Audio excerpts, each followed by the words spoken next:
देखने वाले सारे दोस्तों अहमद रज़ा दा सलाम, सत श्री अकाल और नमस्ते। दोस्तों अज छुट्टी के दिन इतवार के दिन सवेरे सवेरे असी निकल रहे हैं लाहौर तो, और साडा जिहड़ा अगला है जिस जगह तो असी जाना है वो जगह है फैसलाबाद के पहले ही चक जुमरा। चक जुमरा जाने का खास मकसद अज का पंजाबी इकट्ठ है। वड्डा पंजाबी का इकट्ठ होंदा है। सलैन भट्टी और ज़ाहिर भट्टी साडे दोस्त हैं, साडी टीम का हिस्सा हैं। वो इकट्ठ हर साल करते हैं मुख्तलिफ पंजाब दी थावां तो। मकसद ये होंदा कि पंजाबी लैंगुएज, सूफीज़म और पंजाबी कल्चर को फरोग देना होंदा। सो उन्हां दा सद्दा सी और उस सद्दे ते हाजिर हाँ। असी निकल रहे हैं लाहौर तो, 4 लोग इस टाइम। मेरे फ्रंट सीट के नाल मेन कैमरा ऑपरेट कर रहे हैं फैसल अली, और पीछे अज जिन्होंने कदे नहीं बिठाया उन्होंने बिठाया पीछे तारक, प्रोफैसर तारक जटाला साहब, पंजाबी प्रचार के जनरल सैकटरी। और उन्होंने नाल पीछे है साडा एक बैग भी है जिससे नाश्ता वगैरह, और उन्होंने नाल बैठे हैं गजाला निज़ामुद्दीन। और गजाला निज़ामुद्दीन का थोड़ा जिहा तुहानूं दसदे जावां, अक्सर दोस्त जानते ही होणगे, लेकिन जिहड़े कोई दूर के दोस्त हैं, करीबी साडे नाल नहीं रहिंदे, दसदे जावां कि ये निज़ामुद्दीन साहब एक होंदे सी रेडियो पाकिस्तान की एक मशहूर हस्ती।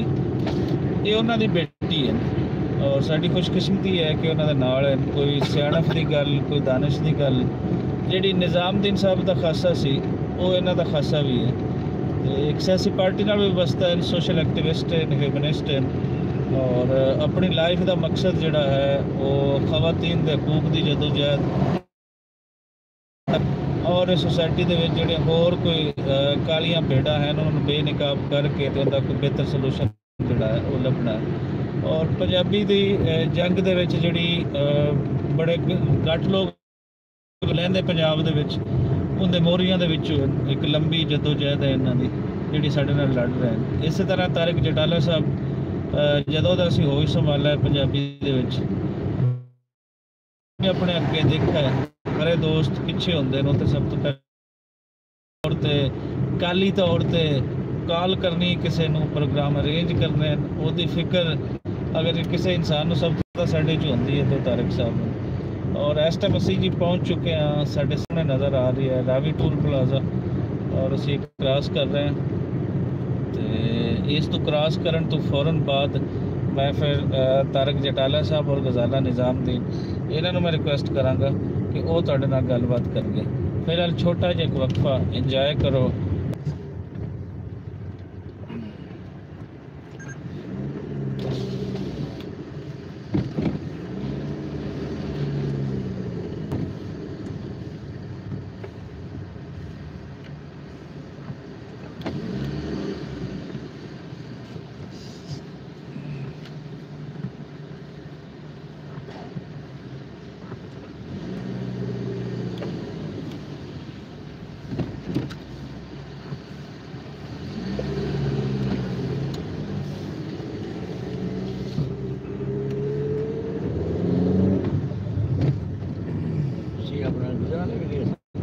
जी भाजी तुहाडे मैसेज का रिप्लाई नहीं कर रहा, मैसेज तुहाडे मिल रहे हैं, शुक्रिया तुसीं नाल जुड़े हुए हो।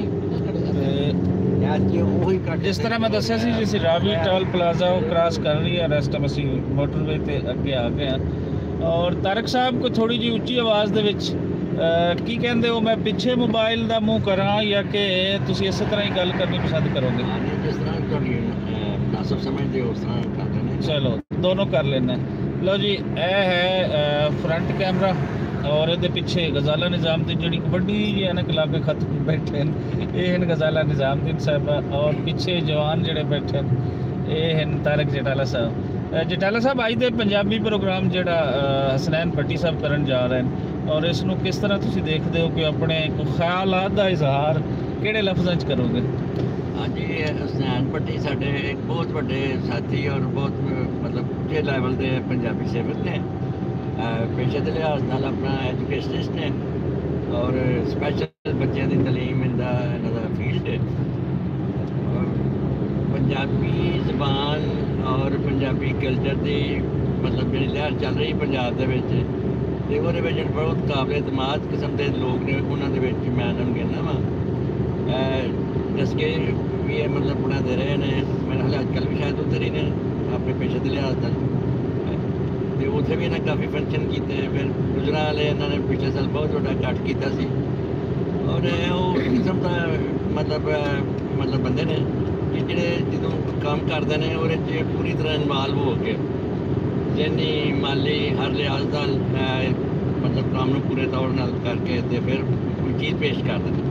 अभी जा रहे हैं चक जुमरा एक बड़ा मतलब अहम कस्बा मैं इस वास्ते कहना कि मतलब छोटा शहर तो और काफ़ी तरह की अहमियत है पहली बार जा रहे हैं और बड़ी खुशी है कि असी एक ऐसी जगह जा रहे हैं कि जिथे पंजाबी सेवकों का बहुत बड़ा इकट्ठ होगा और पंजाबी जबान और कल्चर की जो लहर चल रही है ना ये कुछ ऐतकी बड़े एक नवे और एक हौसला अफजा मोड़ भी आए हैं।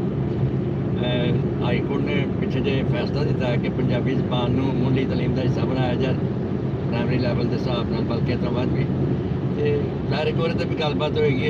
मैं समझना वा कि इस इकट्ठ का मकसद है नज़र आ रहा जरा कि भट्टी साहब ने गलबात भी महसूस होया सी कि वो चाहते हैं कि पंजाबी जबान और हक मिले और स्कूलों के लाजमी तौर पर एक सबजैक्ट की सेहत भी पढ़ाया जाए और किसी हद तक जिस हद तक मुमकिन है बल्कि PhD तक और एज मीडियम ऑफ इंस्ट्रक्शन भी और पंजाबी का हक है पंजाब के लोगों का हक है कि उन्होंने जबान वापस की जाए। असी पाकिस्तानी शहरी हैं और वफाक पंजाब वफाक का एक बहुत बड़ा हिस्सा है लेकिन बड़े अफसोस की गल है कि लिसानी एतबार नाल पंजाब को हमेशा नज़रअंदाज किया गया और असी चाहते हैं कि साड़ी जबान पंजाब के हक दिता जाए और इस हक को लैन वास्ते इस इकट्ठ के शिरकत करन जा रहे हैं और देखो असी उत्थे अपनी राय पेश करांगे लोग भी दूसरी अपनी तजवीज़ पेश करेंगे। शुक्रिया जी शुक्रिया प्रोफैसर साहब बड़िया सोहणियां तुसीं गल्लां कीतियां कुछ दोस्तों के नाल मैसेज भी आ रहे थे जी बिल्कुल नाश्ता तारिक साहब बड़े घरेलू किस्म के मर्द हैं और इन्होंने नाश्ता तैयार कर लिया और पीछे जो बैग भी है शायद तो नज़र ना आया हो रजाक भाईजन उहदे विच नाश्ता ही है और नाश्ता जो कि मैं थोड़ा लेट करने की मैंने आदत है मैं उठता भी लेट होना लेकिन प्रोग्राम की वजह से सानूं जल्दी उठना पिया तो इस करके फिर तारक साहब ने खास मेहरबानी की उन्होंने नाश्ता बैग दे विच ही रख लिया असी किते मोटरवे ते ही रोकांगे और असी नाश्ता कर लवांगे। शुक्रिया याद कराने का कि नाश्ता तो बड़ा अहम जुज़व है तो खासकर साढ़े जोड़े पंजाबी असी तो खाते पीते बगैर घरों निकलना भी नहीं होंदा ना वो बड़ा मशहूर भी है कि घरों खा के निकलोगे तो अगों मिलेगी।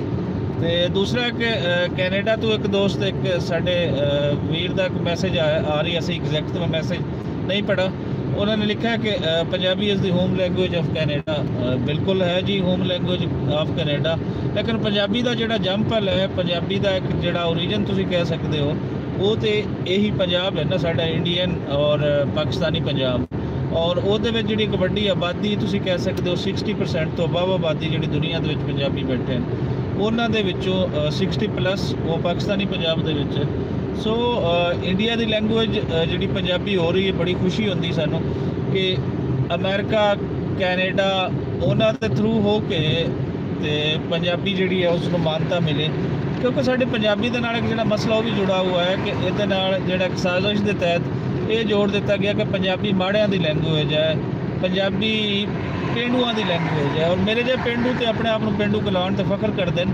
ਲੇਕਿਨ ਉਹ ਜਿਹੜੀ ਇੱਕ ਸਾਈਕੀ ਉਹਨਾਂ ਨੇ ਉਸਦੀ ਸਾਈਕੋਲੋਜੀਕਲ ਵਾਰ ਜਿਹੜੀ ਇੱਕ ਖੇਡੀ ਉਹਦੇ ਵਿੱਚ ਉਹ ਬਿਲਕੁਲ ਕਾਮਯਾਬ ਰਹੇ ਲੋਕ ਆਪਣੇ ਆਪ ਨੂੰ ਮਾਡਰਨਿਜ਼ਮ ਦੇ ਚੱਕਰ ਦੇ ਵਿੱਚ ਉਹ ਆਪਣੀ ਲੈਂਗੁਏਜ ਤੋਂ ਦੂਰ ਹੁੰਦੇ ਗਏ ਹਾਲਾਂਕਿ ਦੁਨੀਆ ਭਰ ਦੀਆਂ ਜਿਹੜੀਆਂ ਲੈਂਗੁਏਜਸ ਹਨ ਲੈਂਗੁਏਜਸ ਦੇ ਨਾਲ ਮਾਡਰਨ ਤੁਸੀਂ ਨਹੀਂ ਹੋ ਸਕਦੇ ਤੁਸੀਂ ਲੈਂਗੁਏਜ ਦੇ ਨਾਲ ਪਸਮਾਨਦਾ ਨਹੀਂ ਹੋ ਸਕਦੇ क्योंकि लैंगुएज तो थोड़ी बुनियाद होती है वो अंदर थोड़ा हिस्टोरिकल जितनी एक हिस्टरी होती है थोड़ी कल्चर हिस्टरी बाकी थोड़ी तहजीब रहतल सारिया चीज़ा वो लैंगुएज के थ्रू ही होती है तो गजाला निज़ामुद्दीन साहब नाल थोड़े नाल कोई शेयर करना चाहेंगे की कहते हो गजाला निज़ामुद्दीन तो मैं कुछ कैमरा फिर दोबारा पीछे लेके आना और फिर इस तरह तो मोटरवे के नज़ारे भी करावांगे जी जटाला साहब बहुत ज़्यादा खुशी है कि मैंने तुहाडे नाल टुरन का मौका मिले और ये साथ हमेशा साडा इकट्ठिया ही रहा जो भी गए असीं इकट्ठे ही गए हैं अल्लाह भी सारी साड़ी जिंदगी सबकी जिंदगी हयाती करे, असी इस तरह ही सफ़र करते रहिए और पंजाबी वास्ते जिथे जिथे भी सानू जाना पवेगा असी उत्थे जाके जरूर बोलांगे और अपनी पंजाबी की सेवा करांगे। बल्कि असी ये पंजाबी जिहड़ी है ना जिन्हां हत्थां दे विच चली गई है ना उन्हां हत्थां चों हुण हिसाब हो गया सी उन्हां कोलों खोहणी है। ये हुण खोहण दा सिलसिला जिहड़ा है ना ये टुर पिया वे करके कहांगी रज़ा साहब जिताला जी असी सुस्ती कर छड़ी है कि जिसले उर्दू जबान आई असी इस तो बड़ा पिछा चला गया। इनू हर बंदा धक्का दे के अगां लंघदा रहा, जिवें बंदा नवा फैशन करता है तो जिससे नवा फैशन आता है तो पुराने में थोड़ा जिहा लोग भुल जाते हैं। इस तरह जी है ना साड़ी पंजाबी के नाल इंज होया, लेकिन ये हुण फिर दोबारा जरा दौर आ गया है पंजाबी का। पंजाबी जी असी बोलांगे, क्यों नहीं बोलांगे, ये सासे कमतरी के लोग मुबतला ने कि जी असी पंजाबी बोलांगे रज़ा साहब के पता नहीं कि असी वो लगांगे नहीं कि असी कोई इंसान है अपने आप को हैवान समझेंगे। मैं कहनी है कि पंजाबी वर्गी जबान कोई नहीं है। तुसी अब खुल डुल के बोलो, तुहाडे मुल्क की जबान है, तुहाडी माँ की जबान है। ये अगर तुसी पंजाबी तो दूर होते पे हो तो इसका मतलब ये कि तुसी अपनी माँ के कोलों दूर होते पे हो। इनू सानू जितों तक हो सके इनू नेड़े लाना चाहिए, अपने गल नाल लाना चाहिए। मैं तो जदों भी खोज संभाली है अपने पढ़न तो बाद विआह दे विच मैनू इहो जिहा घर लभ गया चौधरी निज़ामुद्दीन साहब का कि मेरे वो सुसर सन बाप सी उस्ताद सी सारे रिश्ते सन उन्होंने नाल मेरे। लेकिन मैनू उत्थे पंजाबी बोलन का जरा सी ना झाका या कोई गल या बात मैं उत्थे खुल डुल के पंजाबी बोली है। हुण ये वेला है कि मैं हर थां उत्ते पंजाबी बोलनी है, भावें उत्थे जिन्ने मर्जी इंग्लिश स्पोकन लोग बैठे होण जो मर्जी कर, लेकिन मैं अपनी पंजाबी बोली भावें जो कुछ मर्जी हो। तो मेरा ख्याल है कि रज़ा साहब अगर सारे इन्ना क कॉन्फिडेंस आ जाए हर औरत नूं हर बच्चे नूं पंजाबी ते अज भी साडे बिल्कुल तुसी खास चीज़ वाल इशारा किया है गजाला निज़ामुद्दीन जी, ये बड़ी ज़रूरी है। मैं अक्सर जिहड़ा ऑब्जर्व किया है साडी सोसाइटी दे विच वो मेल तो पंजाबी वाल बड़ी जल्दी आ जाता है। हाँ मतलब साढ़े नाल विच असीं गल करें ना तो नाल ही असीं पंजाबी बोलना शुरू करिए तो उन्होंने थोड़ा जिहा ये कहीदा कि यार क्या तू पंजाब दे रहने वाला है तो क्यों ना फिर पंजाबी च गल करिए ताकि असीं अपना मुद्दा जिहड़ा है वो बड़े अच्छे तरीके दे विच एक दूसरे नूं बयान कर पावांगे और असीं बेतकल्लफी दा लैवल जिहड़ा है साडा वो वध जाएगा। सफर घट जाता है। लेकिन मैं तुहानूं इहदे विच सॉरी टू से दस्सां कि जिहड़े पंजाब दीयां बीबियां हन साडे पिंडां थावां दे बीबियां तो सानूं ये कंप्लेंट नहीं है, लेकिन जिहड़ी शहरी बीबी है शहरी खातून है उन्हें भी अपनी जबान को छड्डण दे विच ना बड़ी जल्दी की है। हुण हम दोबारा अगर लैके आइए उर्दू सॉरी पंजाबी वाल तो वो बड़ी मुश्किल है उस वास्ते। वो शायद अपने आप को ये फील करती है कि मैं वो पीछे चली जावांगी, मैं वो अपनी जदीदियत चों निकल के मैं पसमानदगी वाल चली जावांगी। तो यही साडे सारे दोस्तों की कोशिश है कि लैंगुएज बना दिया ना पसमानदा बना दिया और पंजाबी दे नाल तो जुड़ी हुई है कि पंजाबी दे विच जितना सूफी वर्क हो गया जितने गुरुआं ने इहदे विच काम कीता है ये तो असीं ते ओपनली एक कहने लैंगुएज है। इहदे विच जो बुल्ले शाह दा फलसफा इहदे विच छुपिया होया है, जो बुल्ले शाह सरकार फरमांदे ने वो सारे इंसानां दी गल करदे और धर्मां तो वाह के गल करदे और ऐसी एक आइडियल सोसाइटी देंदे जिहड़ी बाकी दुनिया ने मॉडर्न दुनिया ने दे विच सारे सानूं सलूशन दे दित्ते सी कि तुहाडे वास्ते किहड़े मसले पैदा तहजीबी लिहाज दे नाल तुहाडे नाल की औकड़ा है उन्हें तुसीं हल कर लोगे तो तुहाडी सोसाइटी कितनी आइडियल होएगी। और असीं तो बड़े बाद दे विच आके जिहड़े मॉडर्न आथर्स है मॉडर्न सोशियोलॉजिस्ट हैं असीं उन्हां वल तकदे हां। असीं जिहड़े लैफ्ट दे नज़रियात हैं वो असीं बड़े बाद दे विच लै रहे हैं। असीं रशियन राइटर्स तो और जितने कैमोनिज्म के नज़रियात हैं वो बड़े बाद दे विच आ रहे हैं और पहला अगर इस खिते दे विच कोई सोशलिस्ट नज़रिया वो सानू देंदा है तो वो बाबा फरीद है। सो है कि इंसानियत की लैंगुएज भी है। गजाला जी असीं चाहांगे कि सानू कोई निज़ामुद्दीन साहब की कोई तुसीं गल सुनाओ कोई जिस तरह वो जुड़े हुए सी अपनी रैतल दे नाल कोई बड़ियां खूबसूरत गल्लां सुणांदे सी, कोई जो तुहानूं याद होवे तो सानू सुनाओ। उस तो बाद फिर असीं वीडियो जिहड़ी है वो बंद करिए फिर अगलियां गल्लां करदे हां। ठीक हो गया जी रज़ा जी, तुसी अज मेरा सफ़र जिहड़ा ना बड़ा खुशगवार कर दिता कि मिर्ज़ा साहब का नाम लैके कि वो मेरे दिल च तो वास्ते ने। अज असीं सारे उन्हां दीयां गल्लां करांगे तो मैनूं होर भी ज़्यादा खुशी होएगी क्योंकि मैं तो मेरी तो ये आदत है या मेरा इन्ना कोटा दे नाल पंजाबी दे नाल जुड़े ही है कि जिवें निज़ामुद्दीन साहब मेरे सामने बैठे ने और कह रहे हैं कि धीए बहुत चंगा काम करनी पई। और वाकई जी गल है कि एक दफ़ा वो असीं इकट्ठे प्यो दी बाग दे विच गए ਅੰਮਾ ਦਾ ਬਾਗ ਸੀ ਤੇ ਟੁਰੇ ਜਾਣ ਪਏ ਤੇ ਕਹਿੰਦੇ ਨੇ ਪੁੱਤਰ ਮੇਰੀ ਗੱਲ ਸੁਣੇ ਨਾ। ਮੈਂ ਕਿਹਾ ਜੀ ਬਾਈ ਦੱਸੋ ਕੀ ਗੱਲ ਹੈ। ਕਹਿੰਦੇ ਨੇ ਵੇਖ ਨਾ ਮੇਰਾ ਇੱਕ ਤੂੰ ਵਾਅਦਾ ਕਰ। ਮੈਂ ਕਿਹਾ ਭਾਜੀ ਮੈਂ ਤੇ ਅੱਜ ਤੱਕ ਵਾਅਦਾ ਆਪਣੇ ਬੰਦੇ ਨਾਲ ਨਹੀਂ ਕੀਤਾ ਤੇ ਤੁਹਾਡੇ ਨਾਲ ਮੈਂ ਕਿਵੇਂ ਕਰ ਲਵਾਂ। ਕਹਿੰਦੇ ਨਹੀਂ ਤੂੰ ਕਰ ਮੇਰੇ ਨਾਲ ਇੱਕ ਵਾਅਦਾ ਕਰ। ਮੈਂ ਕਿਹਾ ਪਤਾ ਨਹੀਂ ਤੁਸੀਂ ਵਾਅਦੇ ਵਿੱਚ ਮੇਰੇ ਕੋਲੋਂ ਕਿਹੜਾ ਵਾਅਦਾ ਕਰਾ ਲੈਣਾ ਕਿ ਜਿਹੜਾ ਮੈਨੂੰ ਪੂਰਾ ਕਰਨ 'ਚ ਮੁਸ਼ਕਲ ਹੋਵੇ। ਕਹਿੰਦੇ ਨਹੀਂ ਐਡਾ ਖੌਫਨਾਕ ਨਹੀਂ ਹੈਗਾ ਤੇ ਤੂੰ ਕਰ ਲੈ ਵਾਅਦਾ ਕੋਈ ਗੱਲ ਨਹੀਂ। ਲੋ ਜੀ ਉਹਨਾਂ ਦੇ ਨਾਲ ਮੈਂ ਗੱਲ ਕੀਤੀ। ਉਹਨਾਂ ਕਹਿੰਦੇ ਪੁੱਤਰ ਮੇਰੀ ਗੱਲ ਸੁਣ, ਜ਼ਿੰਦਗੀ ਦਾ ਪਤਾ ਕੋਈ ਨਹੀਂ ਹੁੰਦਾ। ਬੰਦੇ ਦੀ ਜ਼ਿੰਦਗੀ ਤੇ ਆਈ ਕਿ ਸਾਬਣ ਹੁੰਦੇ ਜਿਸ ਤਰ੍ਹਾਂ ਪਿਆ ਹੁੰਦਾ ਨਾਲ ਖੁਰ ਜਾਂਦਾ ਤੇ ਇਸੇ ਤਰ੍ਹਾਂ ਮੇਰੀ ਵੀ ਜ਼ਿੰਦਗੀ ਹੈ। ਤੇ ਤੂੰ ਜਿਹੜਾ ਨਾ ਮੇਰੇ ਬਾਅਦ ਦਾ ਤੂੰ ਇੰਜ ਇੱਕ ਕੰਮ ਕਰਨਾ ਮੇਰੇ ਤੇ ਆਸਾਨ ਨਾ ਕਰੀਏ, ਇਸ ਮੁਲਕ ਤੇ ਆਸਾਨ ਕਰੀਏ ਨਾ ਲੋਕਾਂ ਦੇ ਉੱਤੇ ਆਸਾਨ ਕਰੀ। ਪੰਜਾਬੀ ਜ਼ਬਾਨ ਨਾ ਛੱਡੀ ਬੋਲਣੀ। ਭਾਵੇਂ ਤੈਨੂੰ ਜ਼ਿੰਦਗੀ ਦੇ ਜਿਹੋ ਜਿਹੇ ਮਰਜ਼ੀ ਮੌਕੇ ਮਿਲਣ, ਭਾਵੇਂ ਤੈਨੂੰ ਜਿੰਨਾ ਮਰਜ਼ੀ ਅਰੂਜ ਮਿਲੇ, ਲੇਕਿਨ ਇਹ ਜ਼ਬਾਨ ਹੋਣੀ ਤੋਂ ਭੁੱਲਣਾ। ਮੈਂ 50 ਬੜੇ ਰੇਡੀਓ ਦੇ ਉੱਤੇ ਬੋਲਿਆ ਵਾਂ, ਇਸ ਜ਼ਬਾਨ ਦੀ ਖਾਤਰ ਮੈਂ ਬੋਲਿਆ ਵਾਂ, ਇਸ ਪੰਜਾਬੀ ਦੀ ਖਾਤਰ ਬੋਲਿਆ ਵਾਂ। ਪਿੰਡ ਪਿੰਡ ਗਿਆ ਵਾਂ, ਮੈਂ ਪੈਦਲ ਸਫ਼ਰ ਕੀਤੇ ਨੇ। ਆਪਣੀ ਮਾਂ ਬੋਲੀ ਨੂੰ ਮੈਂ ਮਰਨ ਨਹੀਂ ਦਿੱਤਾ। ਤੇ ਮੈਂ ਉਹਨਾਂ ਨੇ ਕਿਹਾ ਭਾਜੀ ਜੀ ਅੱਜ ਇਹ ਸਮਝੋ ਕਿ ਤੁਹਾਡਾ ਮੇਰਾ ਇਹ ਵਾਅਦਾ ਹੋ ਗਿਆ, ਹਯਾਤੀ ਕਰੇ ਤੁਹਾਡੇ ਲਈ ਤੇ ਮੇਰੀ ਪਤਾ ਨਹੀਂ ਕਿ ਜ਼ਿੰਦਗੀ ਦੇ ਕਿਹੜੇ ਮੋੜ ਤੇ ਤੁਸੀਂ ਲੈਦਾ ਹੋ ਜਾਣਾ ਜਾਂ ਮੈਂ। ਬਹਰਹਾਲ ਅਗਰ ਜ਼ਿੰਦਗੀ ਨੇ ਮੌਕਾ ਦਿੱਤਾ ਤੇ ਮੈਂ ਪੰਜਾਬੀ ਦਾ ਸਾਥ ਨਹੀਂ ਛੱਡਾਂਗੀ। ਚਲੋ ਜੀ ਅੱਜ ਉਹੀ ਗੱਲ ਹੈ ਕਿ ਮੈਂ ਪਹਿਲੇ ਦਿਨ ਤੋਂ ਪੰਜਾਬੀ ਬੋਲਦੀ ਪਈ ਹਾਂ, ਪੰਜਾਬੀ ਨਾਲ ਗੱਲ ਕਰਨੀ ਹੈ, ਆਪਣੇ ਬੱਚਿਆਂ ਨਾਲ ਸਭ ਨਾਲ ਪੰਜਾਬੀ 'ਚ ਗੱਲ ਕਰਨੀ ਹੈ ਔਰ ਬੜਾ ਫਖਰ ਮਹਿਸੂਸ ਕਰਨੀ ਹੈ। ਬੜੀ ਸੋਹਣੀ ਗੱਲ, ਬੜੀ ਸੋਹਣੀ। ਸਭ ਉਹ ਭਾਈ ਕਹਿੰਦੇ ਤੇ ਸਭ ਪੁੱਤਰ ਜਿਹਨੇ ਆਪਣੀ ਜ਼ਬਾਨ ਨੇ ਛੱਡ ਦਿੱਤੀ ਤੇ ਸਮਝੋ ਕਿ ਉਹਨੇ ਦੁਨੀਆ ਤੋਂ ਵੱਖ ਹੋ ਕੇ ਬਹਿ ਗਿਆ। ਐਡੀ ਇੱਕ ਪਿਆਰ ਦੀ ਜ਼ਬਾਨ ਹੈ, ਤੁਸੀਂ 17 ਗੱਲਾਂ ਕਰ ਲਓ ਤੇ ਤੁਹਾਡੀ ਉਹ ਗੱਲ ਦਾ ਮਜ਼ਾ ਨਹੀਂ ਆਏਗਾ ਜਿਹੜੀ ਇੱਕ ਗੱਲ ਕਰਕੇ ਬੜੀ ਗੱਲ ਹੈ। ਅਸੀਂ ਆਪਣਾ ਵਾਅਦਾ ਕੀਤਾ ਤੇ ਉਹ ਵਾਅਦਾ ਨਿਭਾ ਰਹੇ ਹੋ। ਉਹ ਜਿਹੜੀ ਹੈ ਨਾ ਜਿੰਨਾ ਮਜ਼ਾ ਪੰਜਾਬੀ ਜ਼ਬਾਨ ਦੇ ਵਿੱਚ ਆਉਂਦਾ ਤੇ ਕਹਿੰਦੇ ਨੇ ਮੈਨੂੰ ਉਹਨਾਂ ਨੇ ਕਿਹਾ ਵੇਖ ਪੁੱਤਰ ਮੈਂ ਤੈਨੂੰ ਬੜੀਆਂ ਗੱਲਾਂ ਕਰਕੇ ਨਾ ਉਰਦੂ ਅੰਗਰੇਜ਼ੀ ਬੋਲ ਕੇ ਤੇ ਮੈਂ ਤੈਨੂੰ ਕਹਿੰਦਾ ਕਿ ਮੈਨੂੰ ਤੇਰੇ ਨਾਲ ਬੜਾ ਪਿਆਰ ਹੈ। ਜੀ ਔਰਤਾਂ ਦਾ ਤੇ ਕੰਪਲੈਕਸ ਹੈ ਕਿ ਉਹਨਾਂ ਪੰਜਾਬੀ ਭਾਵੇਂ ਜਿੰਨੇ ਮਰਜ਼ੀ ਵਾਅਦਾ ਕੀਤੇ ਉਹਨਾਂ ਨੇ ਬੋਲਣੀ ਨਹੀਂ। ਬਿਲਕੁਲ ਮਤਲਬ ਐਨ ਮੌਕੇ ਤੇ ਉਹਨਾਂ ਦੇ ਮੂੰਹ ਉਰਦੂ ਨਿਕਲਣੀ। ਖੈਰ ਉਹ ਫੌਜੀ ਬਰਾਵੋ ਤੁਸੀਂ ਖੈਰੀ ਖਲੋਤੇ ਨੇ ਇੱਥੇ ਤੇ ਉਹ ਡਰ ਹੀ ਲੱਗਦਾ ਹੁਣ ਤਾਂ ਜਿੱਥੇ ਵੀ ਵੇਖੀਏ ਸਰਕਾਰਾਂ ਓਏ ਅਸੀਂ ਤੇ ਬੜੀ ਅਮਨ ਦੀ ਗੱਲ ਕੀਤੀ ਹੈ। ਪੰਜਾਬ ਨੂੰ ਅਸੀਂ ਜਗਾਤਾ। ਹਾਂ ਕਿਉਂ ਬਾਜੀ? ਬਿਲਕੁਲ ਜੀ।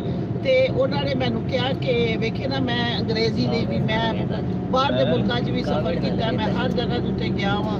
ਗੱਲ ਜਿਹੜੀ ਬਾਤ ਹੈ ਮੈਂ ਆਪਣੀ ਪੰਜਾਬੀ ਦੇ ਵਿੱਚ ਕੀਤੀ ਹੈ। ਤੇ ਵੇਖੇ ਨਾ ਪੁੱਤਰ ਕਿਸੇ ਨੂੰ ਕਹੋ ਆਈ ਲਵ ਯੂ ਤੇ ਬਸ ਐ ਲੱਗਦਾ ਜਿਵੇਂ ਕਿਸੇ ਨੂੰ ਮਗਰੋਂ ਲਾ ਦਿੱਤਾ ਹੈ। ਕਹਿੰਦੇ ਜੇ ਕਿਸੇ ਨੂੰ ਮਗਰੋਂ ਲਾ ਦਿੱਤਾ ਆਈ ਲਵ ਯੂ ਕਹਿ ਕੇ ਤੇ ਜੋ ਇਹੀ ਚ ਪਿਆਰ ਦੇ ਨਾਲ ਗੱਲ ਕੀਤੀ ਹੋਵੇ ਤੇ ਚਾਰ ਗੱਲਾਂ ਵੀ ਪੈਦਾ ਹੁੰਦੀਆਂ ਤੇ ਉਹ ਲਵ ਯੂ ਜਿਹੜਾ ਨਾ ਉੱਥੇ ਪੂਰਾ ਹੋ ਜਾਂਦਾ ਹੈ।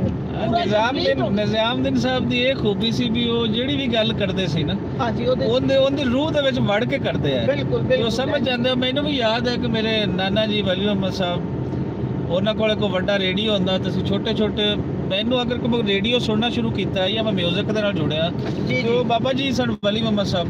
ਅੱਛਾ। ਤੇ ਉਹ ਮੈਂ ਉਦੋਂ ਤੀਸਰੀ ਚੌਥੀ 'ਚ ਹੀ ਹੁੰਦਾ ਸੀ ਤੇ ਸਕੂਲੋਂ ਆ ਕੇ ਵਾਪਸ ਤੇ ਮੈਂ ਰੋਟੀ ਵੀ ਬੜੀ ਜਲਦੀ ਖਾਣੀ ਕਿਉਂਕਿ ਉਹਨਾਂ ਦਿਨਾਂ 'ਚ ਕੋਈ ਪ੍ਰੋਗਰਾਮ 3 ਤੋਂ 4 ਵਜੇ ਇੱਕ ਚੱਲਦਾ ਹੁੰਦਾ ਸੀ ਨਿਜ਼ਾਮਦੀਨ ਸਾਹਿਬ ਦਾ। ਤੇ ਮੈਂ ਬੜੀ ਜਲਦੀ ਜਾਣਾ ਤੇ ਬਾਬਾ ਜੀ ਨੇ ਆਪਣਾ ਹੁੱਕਾ ਨਾਲ ਪਿਆ ਹੋਣਾ ਤੇ ਗੁੜ ਹੁੱਕੇ ਦੀ ਹੋ ਰਹੀ ਹੋਣੀ ਤੇ ਨਾਲੇ ਹੀ ਮੈਨੂੰ ਵੇਖ ਕੇ ਕਹਿਣਾ ਰਜ਼ੀ ਆ ਗਈ ਹੈ, ਪਿਆਰ ਨਾਲ ਰਜ਼ੀ ਬੋਲ ਦਿੰਦੇ। ਮੈਂ ਕਿਹਾ ਜੀ ਬਾਬਾ ਤੇ ਕੋਲ ਮੈਂ ਬਹਿ ਜਾਣਾ ਤੇ ਉਹਨਾਂ ਨੇ ਹੌਲੀ ਜਿਹੀ ਨਾ ਰੇਡੀਓ ਮੇਰੀ ਝੋਲੀ 'ਚ ਦੇ ਦੇਣਾ ਤੇ ਰੇਡੀਓ ਮੇਰੀ ਝੋਲੀ 'ਚ ਆਉਂਦਾ ਸੀ ਤੇ ਮੈਨੂੰ ਇੰਝ ਲੱਗਦਾ ਸੀ ਕਿ ਪੂਰੀ ਕਾਇਨਾਤ ਮੇਰੀ ਝੋਲੀ ਦੇ ਵਿੱਚ ਆ ਗਈ ਹੈ। ਤੇ ਮੈਂ ਫਿਰ ਉਹ ਪ੍ਰੋਗਰਾਮ ਉਹ ਸੁਣਨਾ ਨਿਜ਼ਾਮਦੀਨ ਸਾਹਿਬ ਦਾ ਔਰ ਅਸੀਂ ਖੁਸ਼ਕਿਸਮਤ ਹਾਂ। ਬਲਕਿ ਮੈਂ ਤਾਂ ਇਹ ਕਹਿਣਾ ਕਿ ਅਸੀਂ ਉਹ ਆਖਰੀ ਨਸਲ ਹਾਂ ਜਿਨ੍ਹਾਂ ਨੇ ਨਿਜ਼ਾਮਦੀਨ ਨੂੰ ਸੁਣਿਆ, ਜਿਨ੍ਹਾਂ ਨੇ ਪੰਜਾਬੀ ਮਾਵਾਂ ਦੇ ਆਪਣੀ ਗੁੜਤੀ ਦੇ ਵਿੱਚ ਪੰਜਾਬੀ ਆਈ। ਹੁਣ ਅੱਗੇ ਤੇ ਉਹ ਇੱਕ ਜਿਹੜੀ ਕਨੈਕਟੀਵਿਟੀ ਹੈ ਉਹ ਬੜੀ ਅਜੀਬ ਜੀ ਹੋ ਗਈ ਹੈ ਪੰਜਾਬ ਦੀ ਸੂਰਤ ਹਾਲ। ਲੇਕਿਨ ਖੈਰ ਅਸੀਂ ਪੂਰੀ ਦੁਨੀਆ ਦੇ ਪੰਜਾਬੀਆਂ ਨੂੰ ਇਹ ਪੈਗਾਮ ਦਿੰਦੇ ਹਾਂ ਕਿ ਜ਼ਬਾਨਾਂ ਹੋਣ, ਇਨਸਾਨ ਹੋਣ, ਤਹਿਜ਼ੀਬਾਂ ਹੋਣ, ਉਹਨਾਂ ਤੇ ਔਖਾ ਵੇਲਾ ਆਉਂਦਾ ਹੈ ਔਰ ਉਸ ਔਖੇ ਵੇਲੇ ਦੇ ਪਿੱਛੇ ਵੀ ਬੜੇ ਸਾਰੇ ਉਹ ਜਿਹੜਾ ਉਰਦੂ ਦੇ ਵਿੱਚ ਇੱਕ ਲਫ਼ਜ਼ ਇਸਤੇਮਾਲ ਕਰਦੇ ਨਾ ਮੁਹਰਕਾਤ, ਬੜੀਆਂ ਵਜ੍ਹਾ ਹੁੰਦੀਆਂ। ਉਹ ਵਜ੍ਹਾ ਪੰਜਾਬੀਆਂ ਨੂੰ ਲੱਭ ਲਈਆਂ ਕਿ ਇਹਦੇ ਪਿੱਛੇ ਸਾਨੂੰ ਪਿੱਛੇ ਹੀਣਾ ਕਰਨ ਦੇ ਪਿੱਛੇ ਕਿਹੜੀਆਂ ਵਜ੍ਹਾ ਹਨ ਤੇ ਹੁਣ ਉਹ ਹਰ ਪੰਜਾਬੀ ਨੂੰ ਪਤਾ ਚੱਲਦਾ ਜਾ ਰਹੀ ਹੈ। ਸੋ ਜਿਹੜਾ ਬਾਸ਼ਊਰ ਪੰਜਾਬੀ ਹੈ ਉਹ ਇਹਦੇ ਨਾਲ ਇੰਟਰਨੈਸ਼ਨਲੀ ਜਦੋਂ ਡਾਇਲਾਗ ਕਰੇਗਾ ਤਾਂ ਅੰਗਰੇਜ਼ੀ ਬੋਲੇਗਾ। ਜਦੋਂ ਪਾਕਿਸਤਾਨ ਦੇ ਵਿੱਚ ਕੋਈ ਰਾਬਤੇ ਦੀ ਜ਼ਬਾਨ ਹੋਏਗੀ, ਹਿੰਦੁਸਤਾਨ ਦੇ ਵਿੱਚ ਹੋਏਗੀ ਤਾਂ ਬੇਸ਼ੱਕ ਉਰਦੂ ਹਿੰਦੀ ਬੋਲੇਗਾ। ਸਟੇਟਸ ਨੇ ਜ਼ਬਾਨਾਂ ਨੂੰ ਇੱਕ ਜੋ ਦਰਜਾ ਦਿੱਤਾ ਹੈ ਪਿਛਲੇ 70-72 ਸਾਲਾਂ ਤੋਂ। ਨਾਲੇ ਰਜ਼ਾ ਸਾਹਿਬ ਕੀ ਕਹਿੰਦੇ ਨੇ ਟਰੂ ਲਵ ਆਲਵੇਜ਼ ਕਮ ਬੈਕ।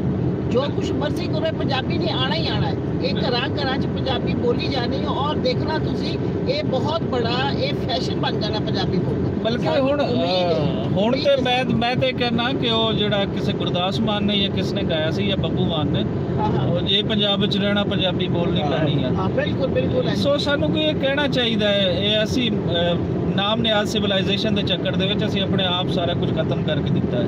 ਔਰ ਦੁਨੀਆ ਦੇ ਵਿੱਚ ਕਦੀ ਨਹੀਂ ਹੋਇਆ ਕਿ ਤੁਸੀਂ ਇੰਨੇ ਢਿੱਲੇ ਬਣ ਕੇ ਇਤਨੇ ਹੀਣੇ ਬਣ ਕੇ ਕੋਈ ਆਪਣਾ ਮੈਸੇਜ ਦਿਓ ਤਾਂ ਦੁਨੀਆ ਤੁਹਾਨੂੰ ਮੰਨ ਲਵੇ। ਜਿਹੜਾ ਤੁਹਾਡਾ ਰਾਈਟ ਹੈ ਤੁਹਾਨੂੰ ਵੱਜ ਗੱਜ ਕੇ ਕਹਿਣਾ ਚਾਹੀਦਾ ਕਿ ਸਾਡਾ ਰਾਈਟ ਹੈ। ਇਹ ਪੰਜਾਬ ਦੇ ਹਕੂਕ ਹਨ, ਪੰਜਾਬ ਦੇ ਹਕੂਕ ਤੇ ਕੋਈ ਪੰਜਾਬੀ ਜ਼ੁਬਾਨ ਤੇ ਕੋਈ ਕੰਪਰੋਮਾਈਜ਼ ਨਹੀਂ ਹੋਏਗਾ। ਉਹਦੇ ਤੇ ਦੇਖੋ ਪੰਜਾਬੀ ਜ਼ਬਾਨ ਔਰ ਪੰਜਾਬ ਦੀ ਜਗ੍ਹਾ ਤੇ ਜੇ ਅਸੀਂ ਕੋਈ ਤੀਸਰੀ ਚੀਜ਼ ਰੱਖਾਂਗੇ ਤੇ ਅਸੀਂ ਸਿਵਲਾਈਜ਼ ਸੁਸਾਇਟੀ ਇੱਕ ਬਣਾ ਰਹੇ ਹੋਵਾਂਗੇ। ਇਹੀ ਤੇ ਤਸੱਬ ਹੋਏਗਾ ਨਾ ਕਿ ਤੁਸੀਂ ਕਿਸੇ ਦੇ ਹੱਕ ਦੇ ਉੱਪਰ ਕਿਸੇ ਦਾ ਹੱਕ ਰੱਖ ਰਹੇ ਹੋ। ਸੋ ਪੰਜਾਬੀ ਔਰ ਪੰਜਾਬ ਦੇ ਹੱਕ ਤੇ ਦੂਸਰਾ ਹੱਕ ਰੱਖਾ ਗਿਆ ਹੈ। ਅਸੀਂ ਉਸ ਨੂੰ ਨਹੀਂ ਮੰਨਦੇ, ਅਸੀਂ ਉਸ ਨੂੰ ਨਹੀਂ ਤਸਲੀਮ ਕਰਦੇ। ਅਸੀਂ ਜਿੱਥੇ ਪੰਜਾਬੀ ਲੈਂਗੁਏਜ ਦਾ ਜੋ ਮਕਾਮ ਹੈ ਉਹ ਪੰਜਾਬੀ ਲੈਂਗੁਏਜ ਦਾ ਰਹਿਣਾ ਚਾਹੀਦਾ। ਜੋ ਪੰਜਾਬ ਦੇ ਹੱਕ ਹੈ ਉਹ ਪੰਜਾਬ ਦੇ ਹੱਕ ਰਹਿਣਾ ਚਾਹੀਦਾ। ਇਸ ਤੋਂ ਅੱਗੇ ਚੱਲੋ, ਅਸੀਂ ਸਾਰਾ ਕੁਝ ਕਰਦੇ ਹਾਂ, ਮਿਲ ਕੇ ਚੱਲਦੇ ਹਾਂ, ਸਾਰਾ ਕੁਝ ਕਰਦੇ ਹਾਂ, ਲੇਕਿਨ ਉਹ ਇਸ ਤੋਂ ਅਬਵ ਹੈ। ਜੋ ਥੱਲੇ ਜਿਹੜਾ ਇਹਦਾ ਰਾਈਟਸ ਹੈ ਉਹਦੇ ਤੇ ਕੋਈ ਕੰਪਰੋਮਾਈਜ਼ ਨਹੀਂ ਔਰ ਹਰ ਪੰਜਾਬੀ ਨੂੰ ਵੇਖਣਾ ਪੈਣਾ। ਰਜ਼ਾ ਸਾਹਿਬ ਸਭ ਤੋਂ ਜ਼ਿਆਦਾ ਤੇ ਮੈਨੂੰ ਇਹ ਖੁਸ਼ੀ ਹੋਈ ਕਿ ਮਿਰਜ਼ਾ ਸਾਹਿਬ ਦੇ ਫੌਤ ਹੋਣ ਤੋਂ ਬਾਅਦ ਇੱਕ ਬੜਾ ਅੱਛਾ ਪਲੇਟਫਾਰਮ ਜਿਹੜਾ ਨਾ ਪੰਜਾਬੀ ਪ੍ਰਚਾਰ ਦਾ ਤੁਹਾਡੇ ਰਾਹੀਂ ਜਿਹੜਾ ਨਾ ਮੈਨੂੰ ਮਿਲ ਗਿਆ ਔਰ ਮੈਨੂੰ ਇੱਥੇ ਆ ਕੇ ਹੋਰ ਵੀ ਜ਼ਿਆਦਾ ਖੁਸ਼ੀ ਹੁੰਦੀ ਹੈ ਕਿ ਤੁਸੀਂ ਹਰ ਜਗ੍ਹਾ ਦੇ ਉੱਤੇ ਕੋਈ ਐਸੀ ਜਗ੍ਹਾ ਨਹੀਂ ਹੁੰਦੀ ਜਿੱਥੇ ਪੰਜਾਬੀ ਦਾ ਇਕੱਠ ਹੋਵੇ ਜਾਂ ਕੋਈ ਹੋਵੇ, ਤੁਸੀਂ ਮੈਨੂੰ ਕੀ ਕਹਿੰਦੇ ਨੇ ਮੈਂ ਤੁਹਾਡੇ ਨਾਲ ਜਾਂਦੀ ਔਰ ਮੈਨੂੰ ਇਸ ਤਰ੍ਹਾਂ ਮਹਿਸੂਸ ਹੁੰਦਾ ਕਿ ਜਿਵੇਂ ਸਾਡੀ ਇਹ ਆਪਣੀ ਫੈਮਿਲੀ ਹੈ, ਆਪਣੀ ਬਰਾਦਰੀ, ਮੈਨੂੰ ਕੋਈ ਚੱਕ ਚਕਾ ਨਹੀਂ ਹੈਗਾ, ਕੁਝ ਨਹੀਂ ਹੈਗਾ। ਤੇ ਇਹ ਜਿਹੜੀ ਸਾਰੀ ਜਿਹੜਾ ਮੈਨੂੰ ਕੌਨਫੀਡੈਂਸ ਪੰਜਾਬੀ ਨੇ ਦਿੱਤਾ ਹੈ। ਬਿਲਕੁਲ ਗਜ਼ਾਲਾ ਜੀ, ਅਸਲ ਤੇ ਨਾ ਸਭ ਤੋਂ ਵੱਡਾ ਰਿਸ਼ਤਾ ਪੰਜਾਬ ਵਾਸੀਆਂ ਵਾਸਤੇ ਉਹ ਤੇ ਇਸ ਧਰਤੀ ਦਾ ਹੈ, ਉਹ ਪੰਜਾਬੀ ਦਾ ਹੈ। ਬਿਲਕੁਲ ਬਾਕੀ ਰਿਸ਼ਤੇ ਆਪਣੀ ਥਾਂ ਤੇ, ਲੇਕਿਨ ਇੱਕ ਬਹੁਤ ਵੱਡਾ ਰਿਸ਼ਤਾ ਹੈ ਔਰ ਅਸੀਂ ਇਸ ਨੂੰ ਆਪਣੀ ਰੂਹ ਤੋਂ ਪਵਿੱਤਰ ਰਿਸ਼ਤਾ ਮੰਨਦੇ ਹਾਂ। ਔਰ ਜਿਹੜਾ ਪੰਜਾਬੀ ਦੇ ਹੱਕ ਦੀ ਗੱਲ ਕਰਦਾ ਹੈ ਉਹ ਇਸ ਫੈਮਿਲੀ ਦਾ, ਇਸ ਖਾਨਦਾਨ ਦਾ, ਇਸ ਘਰ ਦਾ ਹਿੱਸਾ ਹੈ। ਔਰ ਇੱਕ ਘਰ ਹੈ ਜਿਸ ਘਰ ਦੇ ਜਿਹੜੇ ਹਨ ਉਸ ਦੇ ਰਹਿਣ ਵਾਲੇ ਵਾਸੀ, ਉਹਨਾਂ ਨੇ ਦਿਨ ਰਾਤ ਇੱਕ ਕੀਤਾ ਹੈ ਔਰ ਉਹਦੀ ਵਜ੍ਹਾ ਤੋਂ ਬਹੁਤ ਸਾਰੀਆਂ ਤਬਦੀਲੀਆਂ ਆ ਰਹੀਆਂ। ਖੁੱਸੇ ਜਿਹੜੇ ਹੱਕ ਨੂੰ ਦੁਬਾਰਾ ਮਿਲ ਰਹੇ ਤੇ ਮੇਰੇ ਖਿਆਲ ਵਿੱਚ ਹੁਣ ਗੱਪਸ਼ਪ ਸਾਡੀ ਕਾਫੀ ਲੱਗ ਗਈ। ਪੂਰਾ ਦਿੱਤਾ ਪੰਜਾਬੀ ਦੀ ਲੋੜ ਤੇ ਪੰਜਾਬ ਵਿੱਚ ਪੰਜਾਬੀ ਦੇ ਅੱਜ ਤੇ ਨੇ ਸਾਨੂੰ ਸੱਦਿਆ, ਅਸੀਂ ਉਹਨਾਂ ਨੂੰ ਵੀ ਉਹ ਸਾਨੂੰ ਜੀ ਆਇਆਂ ਨੂੰ ਕਹਿੰਦੇ, ਅਸੀਂ ਵੀ ਉਹਨਾਂ ਨੂੰ ਜੀ ਆਇਆਂ ਨੂੰ ਕਹਿੰਦੇ। ਅਸੀਂ ਅੱਧ ਵਿਚਕਾਰ ਰਹੇ ਹਾਂ, ਉਧਰੋਂ ਸਾਨੂੰ ਕਹਿ ਰਹੇ ਨੇ, ਅਸੀਂ ਕਹਿ ਰਹੇ ਹਾਂ।